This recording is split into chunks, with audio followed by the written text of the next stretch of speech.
Welcome back to the Have Not Room. I am Ben here with Brian to talk about week 4 of BB 28. And we heard on a Wednesday night, which is not standard for us, but it was going to be difficult, I think, for us to make it work at a normal time after the eviction. So we're coming here a little early, which is fun because we don't know what's going to happen tomorrow still, even with the blockbuster. Yeah, we got some fun stuff to talk about here. It's been a quieter week. We have our Haley HOH, and we just watched the Vito episode. Brian, what are your kind of initial feelings on this week so far? Yeah, I mean, I think that this week is a good example of. I'm going to use a survivor comparison here. A tribe, an alliance that doesn't go to tribal council very much, just looking to blindside their alliance just because they're bored. That really feels like what's going on here. Maybe I'm wrong. Obviously, you're more tuned in to the feeds than I am, but it feels like this was kind of an unforced error on the red corner's part when Drew was not going to come for them. And we'll see if it pays off because, I mean, maybe Drew will go and they'll be fine. But I think it was a good week for the vets because it really put those other three red corner people more on an island. And if the power ever does get won by the other side, they're probably going to be the people who get a shot taken at them. Yeah, this is interesting because the show edit is kind of doing like a very weird thing with Drew and kind of this whole storyline. I think mostly to try to protect the vets by like not making them look foolish. Um, and they've kind of been doing this for the last few weeks, ever since like Angela's paranoia and Angela and Dee talking about their paranoia about Drew it started coming up. And they've like somewhat sort of like played with bits and pieces of reality to like frame the situation in a way that's I would say at the very least misleading Yeah. because we have the structure, right? The tool shed structure, which they put the tool shed, image on the screen at least like 4 times an episode now, so everyone should know who's in the tool shed. Within that, we have these two sub alliances: the Red Corner, which is Haley Shakamu plus Dean Devons, and also sort of plus Angela now as like an unofficial sixth. She's been like officially appraised of it, even though she knew about it the entire time. But like Haley told her about it last week, and now everyone in that five knows that Angela knows about it, and they're treating it like a six-person alliance. But then there's also the Crossovers Alliance, which is the Icons plus Drew and Barrett. Um, and a lot of the like framing around trying to make it feel like Angela and Dee are correct, and Devons at this point now are correct to distrust Drew, is them showing examples of Drew making plays to hurt Haley, Chuck, and Kamu. But in Drew's mind, that's not him being, distrustful to the alliance, because in his mind, the alliance, the real alliance, is the crossovers. It's him, Barrett, plus the Right. icons. And to this point, Drew has still not done anything against that crossovers alliance of any merit at all. And so, like, the edit's kind of playing this like weird game where it's like, oh, the icons are right to distrust Drew because he's going against the tool shed, when in reality he's just going against Haley, Chuck, and Combo and is protecting the icons. Right. So yeah, it's interesting. I don't know why they're doing this, especially it's going to be really messy in tomorrow's episode probably, with like kind of cleaning up how this works, as we'll talk about what's going on now. But yeah, it's you know as far as like steamrolls go, it's been still somewhat interesting. Um, at least so far, partially as you said, because the alliance is like kind of chomping at the bit to turn on itself. Right. Yeah, no, it's definitely a interesting situation where the edit seems to be so at odds with what you're seeing on the feed. Not unheard of, obviously. This has happened plenty of times in the history of our coverage of the show, let alone the history of ever. But yeah, it feels like, I don't know. Well, I guess we'll see what happens, but it definitely feels like this is a moment where we're going to potentially see a mistake being made. Is it going to be a game-ending mistake for Haley? Probably not, but we'll see. Well, I actually don't think that targeting Drew is terrible for Haley. Haley is one of the like people in the tool shed that like Drew is the least connected to, right? Like he had a one-on-one relationship with Kamu that we saw the Handyman like final two that we saw. I think they only showed this on Unlocked, the Unlocked episode 2 weeks ago, but they did show that in the episodes. Up until this week, Drew and Kamu had a really solid kind of relationship. We talked about this, I think, on the podcast maybe last week of like at what point does this stop being, at least, somewhat real? And the answer is this week, because Kamu has like just completely dropped Drew, and a part of it is because so many people individually came to Kamu and was like, "Hey, Drew is sketchy. He's like disloyal to the tool shed," without really giving any examples because there weren't any, and just like kind of just going off vibes. And after like 4 or 5 people in the tool shed came to Kamu and were like, "Hey, Drew is sketchy," he was like, "Okay, I guess Drew is sketchy then. Maybe I'm just like not seeing it." So yeah, from Haley's perspective, like as far as people in the tool shed to turn on Drew, I think it makes the most sense for Haley. It's not a terrible move. I think the way she's handled it has been pretty bad, Right. as has been the case with her across the board. Is like her like moves on paper have been passable, but like the way that she's handled it has made it terrible. Right. Yeah. Yeah, I mean, that's a good point. One thing I did want to ask about is Haley coming off as badly as she seems to be from the edited show? Like how is the vibe in that HOH room? Because I can't imagine it's that great. So yeah, this is something I've seen a lot of people like who are like episode only watchers online talk about. Like, is Haley this bad on the feeds? And I can confidently say she's worse in the feeds. Like they're Okay, definitely toning her that's down. crazy. Yeah, this is a favorable edit, I would say to Haley. That's so crazy to me. Yeah. But Um, you yeah, I know, mean the like they're kind of like cherry picking specific kind of instances. But this like kind of line, as one example, right? This line that like Melody and Mallory end up making fun of like the, I've had a really rough 4 weeks. Like this is not like a one-off thing that Haley says to them that they like, or like says in general. This is something that Haley has said like at least like 20 or 30 times this week alone. Um, right. this is like she just kind of has these lines of I'm trying to figure out a way to describe how she operates to people, if somebody who wouldn't be watching her.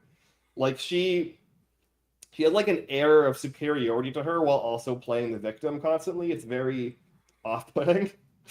Right. Um, and it's like a really, yeah, it's just like a really unpleasant mix. And I think that like, say what you want about Rome, but I think Rome hit the nail on the head during the nomination ceremony fight by calling her just simply unbearable as a person or as a human being. I think that's pretty accurate from what we've seen from her.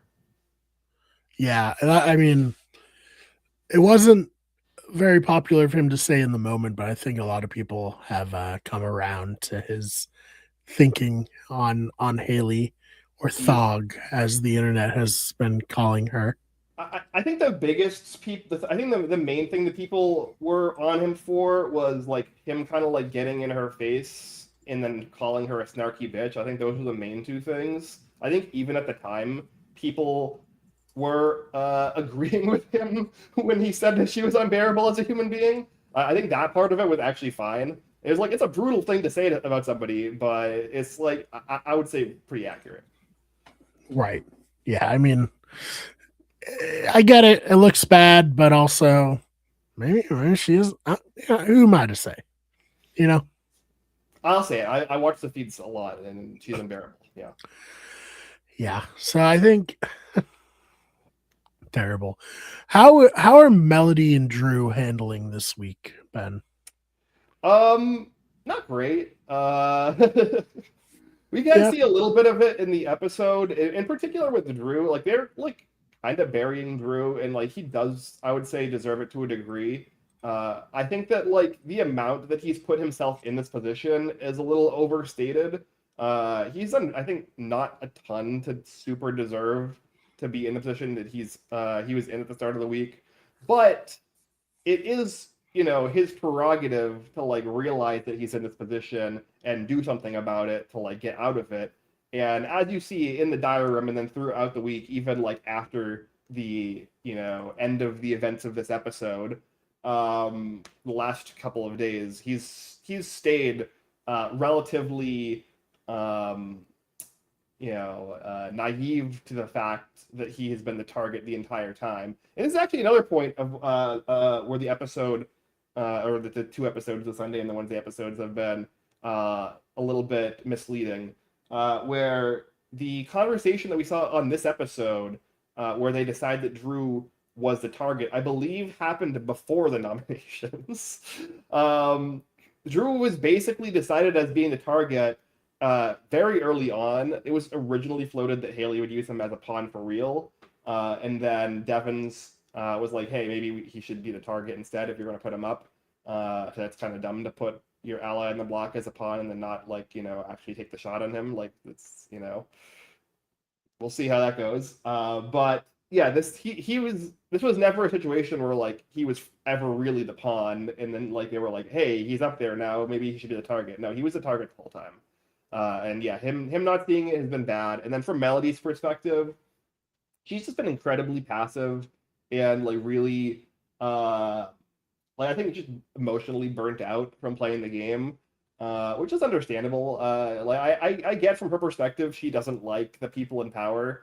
Like I think the people in power have been unlikable and have treated her very poorly. So like from that point, it is from an emotional perspective understandable, but like obviously strategically not great that she has not put the work in to save herself when there are legitimate arguments she could be using to save herself, and I think that the icons would be willing to hear those arguments out. You're muted.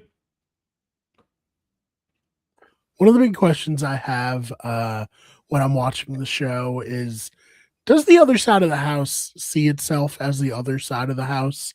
Or they just kind of see themselves as just like their own individual players with maybe a couple of alliances thrown in there? Because there's a lot of talk like, oh, the other side of the house, but I don't get the feeling that they're like a cohesive unit.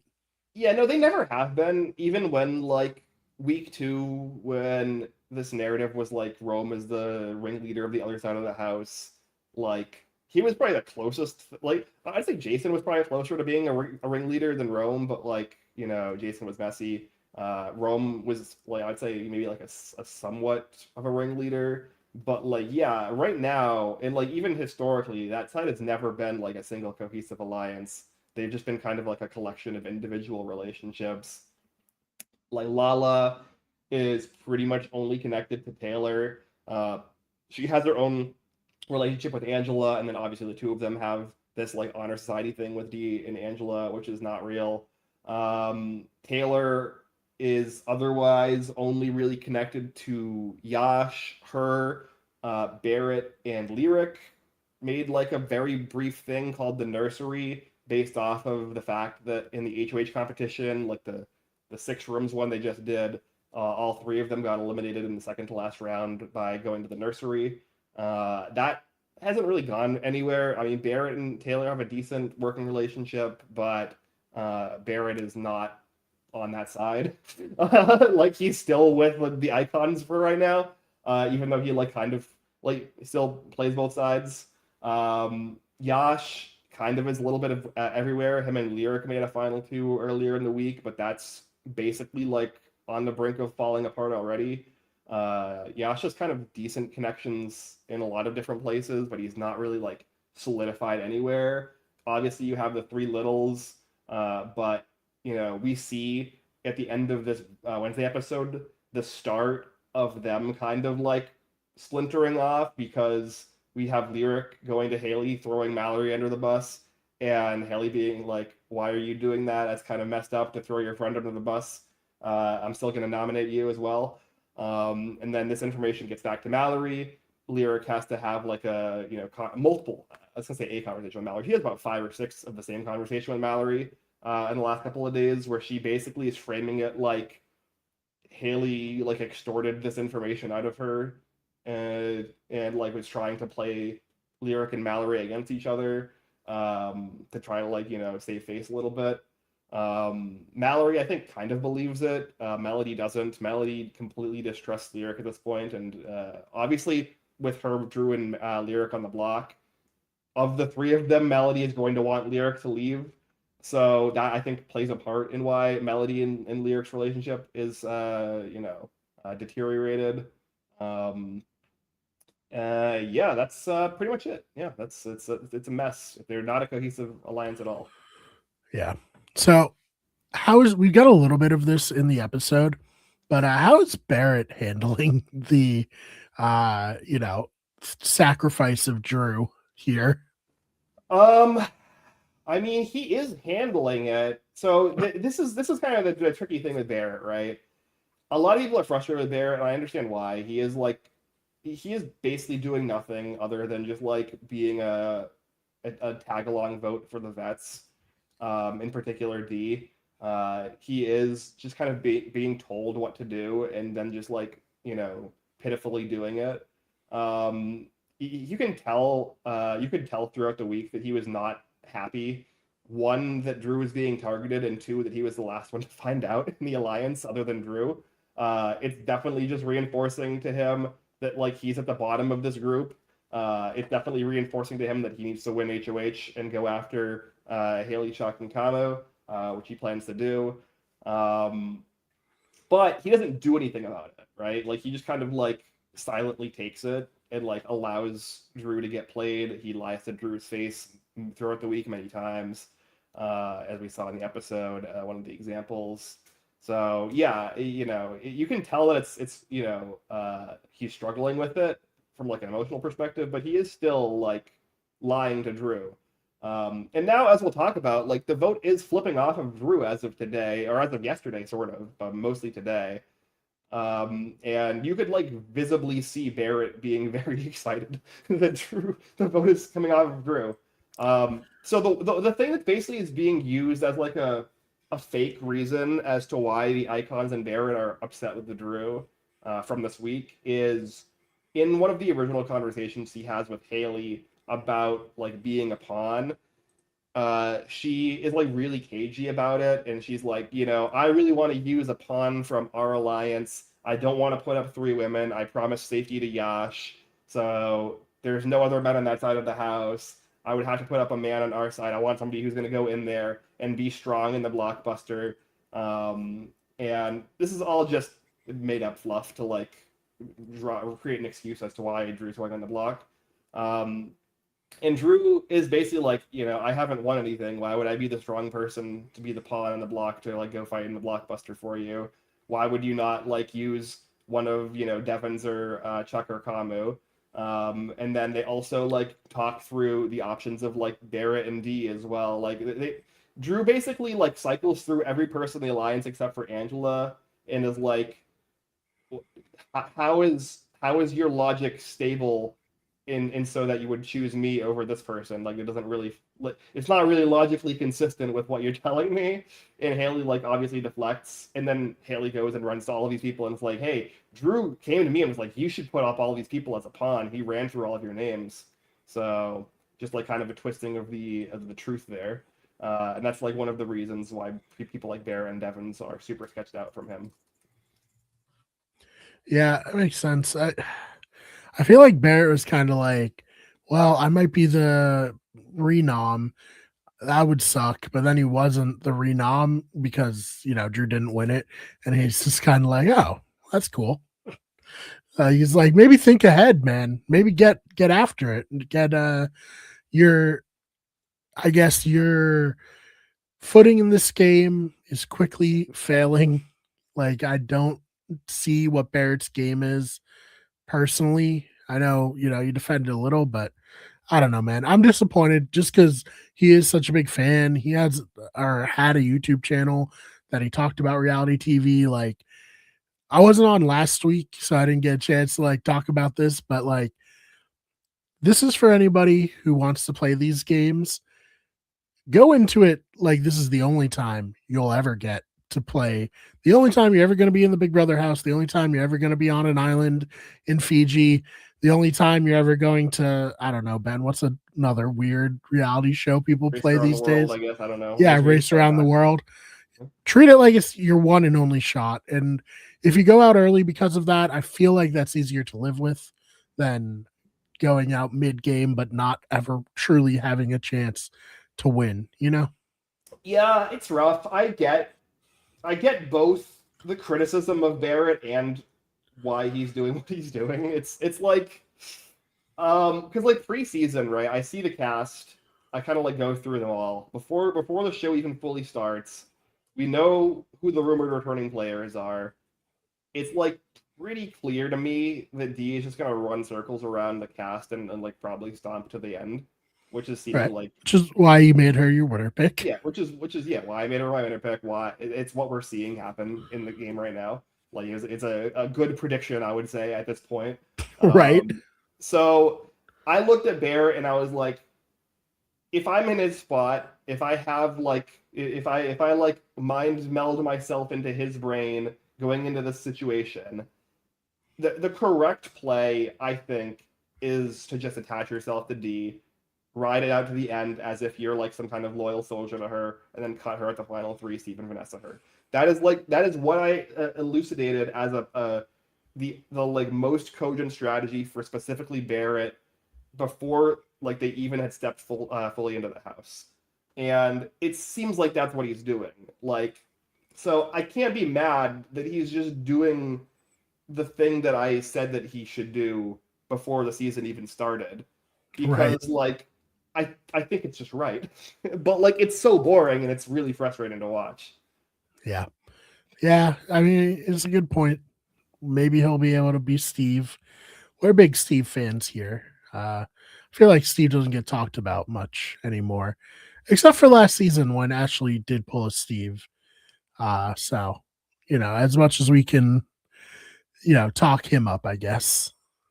Yeah, it's I mean like Ashley was compared to Steve. I think that there are differences in like how that Yes. Yeah. fundamentally played out, but I think the issue that Barrett is going to run into with like this strategy is he has to find somebody who's actually likely to be in that end game that he can beat in a jury vote.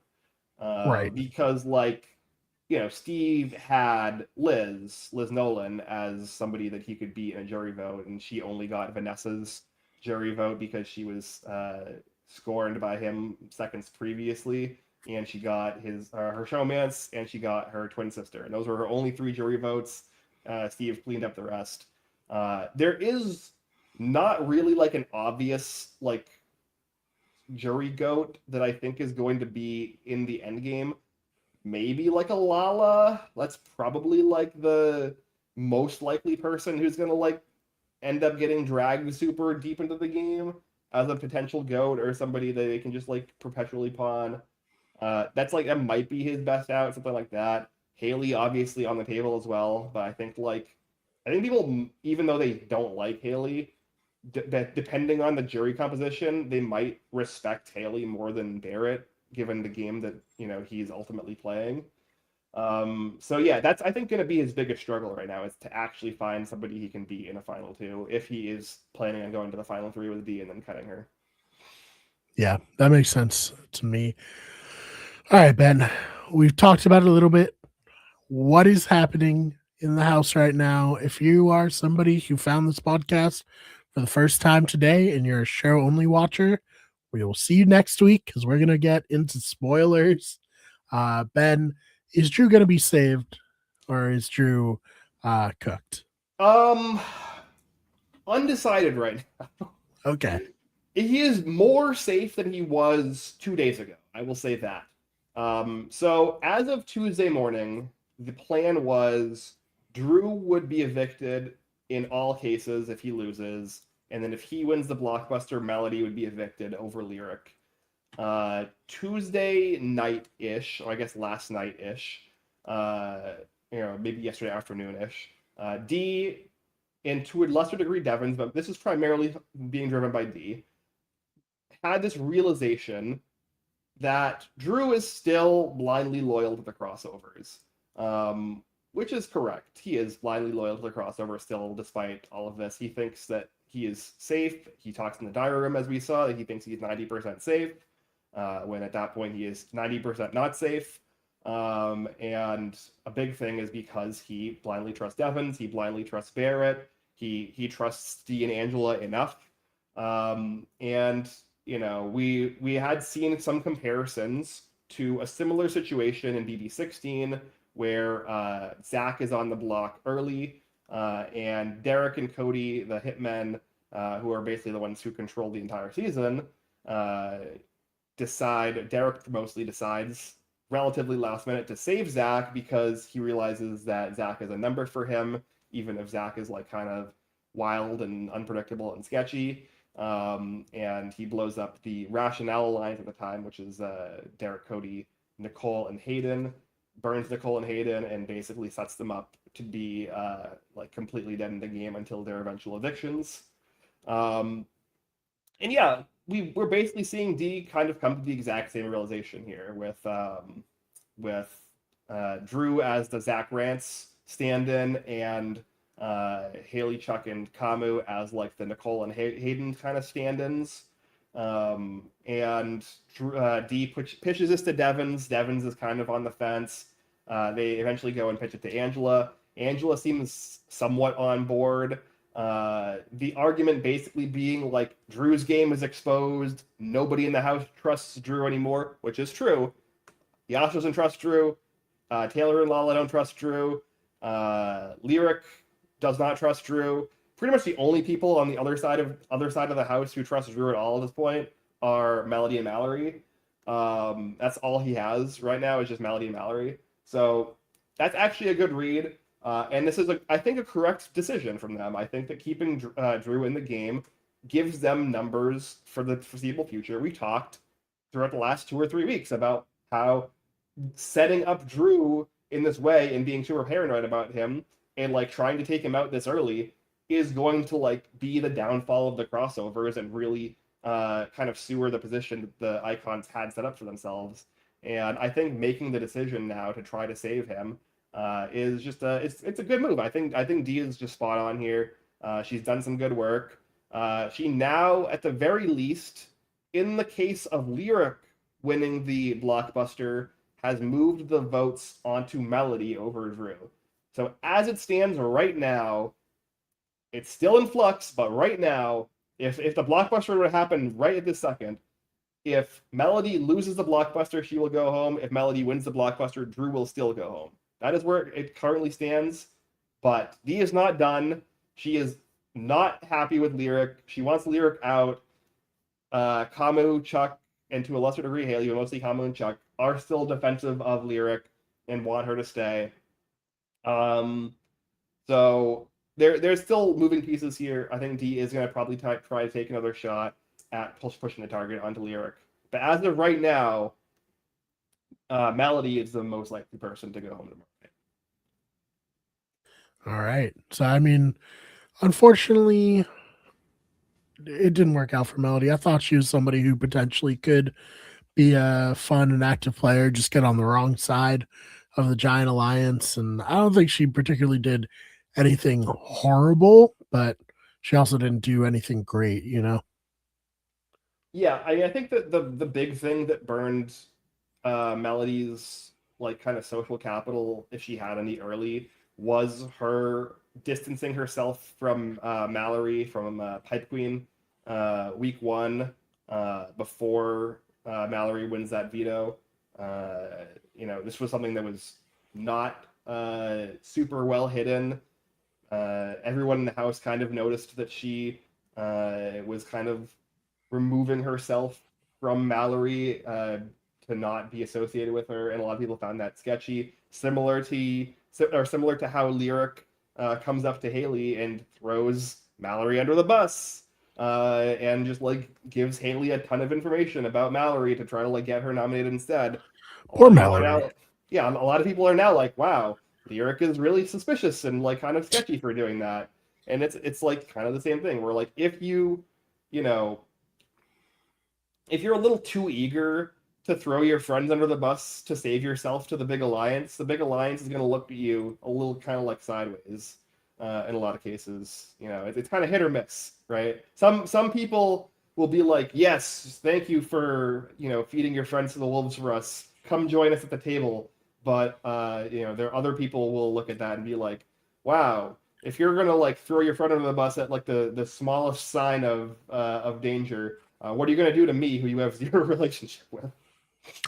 Yeah, and Kamu's down. Haley's not as down. How much do you think what Angela said is accurate, Ben? I think Angela clocked Haley pretty hard, but Well, I mean, Haley said this was not, you know, personal. She doesn't make personal decisions. That's why, you know, she put up Taylor for looking at her wrong and for complaining about sugar-free snacks and for, yeah, how you know, dare she? being one of 17 people to laugh at the teeth pot. I know that was a great clip where it showed everyone laughing, but Yeah. apparently it's just Taylor, unfortunately. Yeah, I mean, this is another reason that like a lot of people, you know, and one of the like many like checks on the like list of Haley being obnoxious is just like constantly talking about how none of her decisions are personal while like very openly making personal decisions. Yeah, that's never a popular trait from a reality TV player. I think it's great in terms of entertainment. I love a hypocrite. And Haley is a huge hypocrite, and it's great. Yeah, I mean, look, she's you know, she has a lot of tattoos, not a lot of self awareness. Yeah, it's crazy. You know, she's in a wellness clinic, and she's supposed to be like so helpful, right? But no, not really. Yeah, I don't know, whatever. Listen, if I was trying to get some peptides, I don't know. I'd go to Haley. You know. You wouldn't get at her like a MLM peptide, you know, situation. Yeah, I guess I'd have to see the results, of course. But Hmm. if I'm going to be taking sketchy at best peptides, I want someone I vibe with. You know. Yep. Yeah, 100%. I mean, you know, if she's selling them to you, just know it's not a personal thing. That's true. That's true. Early business, you know. Oh man. Well, anything else on this week that you want to talk about? Obviously, we don't know who's going home officially yet, and stuff can still change all the way up to tomorrow. But yeah, Yeah, I anything mean, like else? even if it was locked, right, we still wouldn't know 100% who goes home because of the blockbuster. Yeah. But yeah, right now it's not looking great for for Melody. There is like still the outside chance Lyric goes. Um, I'm very curious to see what happens with this time capsule power because now that all three vets have had it, it's like kind of now open season. I think Melody, with the edit that she's gotten over the last two episodes, would be a contender to get it, as was Jason last week. We can see maybe like a little bit of an issue with the structure of how this voting works, where like the person who is Yep. going to be most likely to get it is the person who is most likely to go home on the Thursday night Yeah. episode. So a lot of people are just throwing away their votes into the void. Yeah, Ben, guess who I voted for last week? Yeah, I assume you voted for Jason last week. I Yeah. assume if you voted this week, you're probably voting for Melody. Right, So right. Maybe I should do Mallory. yeah, That could be something. Mallory is seeming like a popular backup option. Yeah. I think after this episode, Taylor had a really good episode with the veto comp. Really fun veto Yes. comp. Really fun Yeah. to have Morgan back. So I think right now, I would say Mallory is probably the most likely to get the time capsule on Friday. And then, you know, we're all gonna hope that she gets the coin of destiny or at least some kind of power. And then she's probably gonna come out and have to eat 14 pounds of ham every week or for the whole week or whatever. Yeah, I remember when that was the first time I was like, "Damn, that's rough." And then it's like, Fessy is like Fessy's Muslim, so he can't even eat pork, so it's just like Hmm. tofu or something. Yeah, it was like I feel soy like based. that's It's like a rougher. soy based ham. Yeah, Yeah. yeah, yeah. I mean, I don't mind imitation ham. I've had it. You know, Okay. it's like I wouldn't eat it not in something. Right. Yeah. But It's yeah, much better like a stir fry or something that you can have yeah. veggies I and had stuff. Yeah. like a Thai food and like a basil pad Thai kind of thing. You Yeah, know, that sounds good. yeah.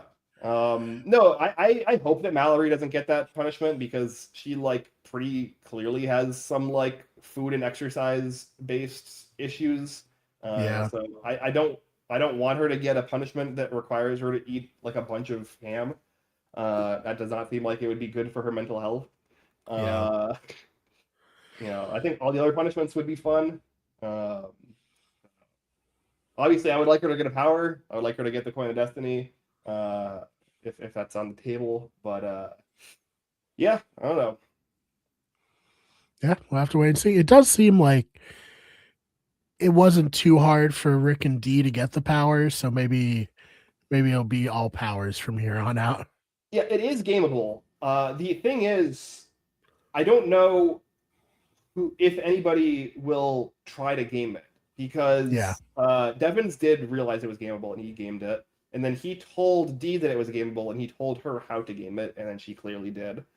Mhm. So I don't Yeah. know. Yeah, we'll see. But yeah, I guess that's it. Ben, where can they find you online? You can find me uh, Ben Sharon on Blue Sky. I, don't post too often there, but you can find me there mostly here on the Have Not Room. I'm excited for a potential power shift headed into next week. Hopefully, we get a good outcome for the time capsule. Hopefully, I would like if the vote to flip on Lyric of the three options. I like both Drew and Melody. If I have to choose between the two of them, I would prefer Melody to stay because I think if Drew gets saved here and stays, he'll just fall right back in with the crossovers and Right. not actually do what he needs to do, which is to form a cogent other side. Whereas I think Melody would actually take a shot at the red corner trio at the very least. Which Drew also would do, but that's short term versus long term. So Right. I'm hopeful. I'm rooting for Melody to win the blockbuster, and then for D to successfully flip the vote in the Drew versus Lyric case to Lyric.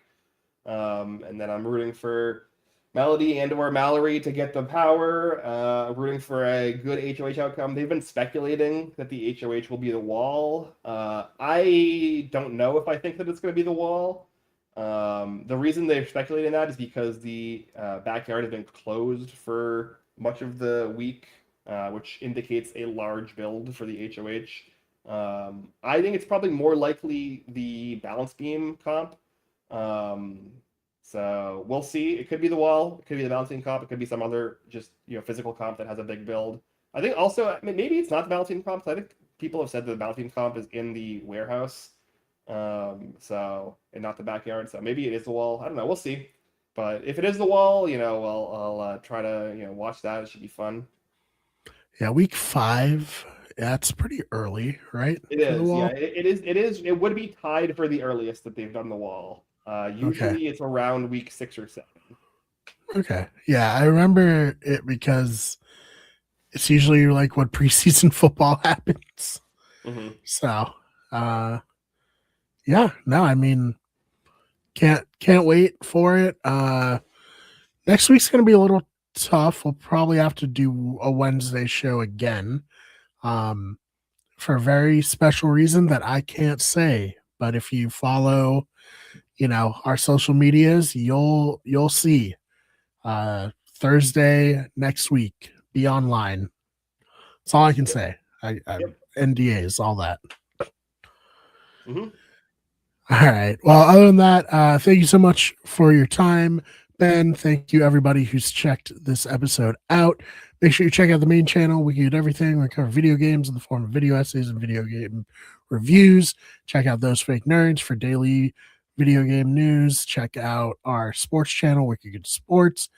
Football season is almost here.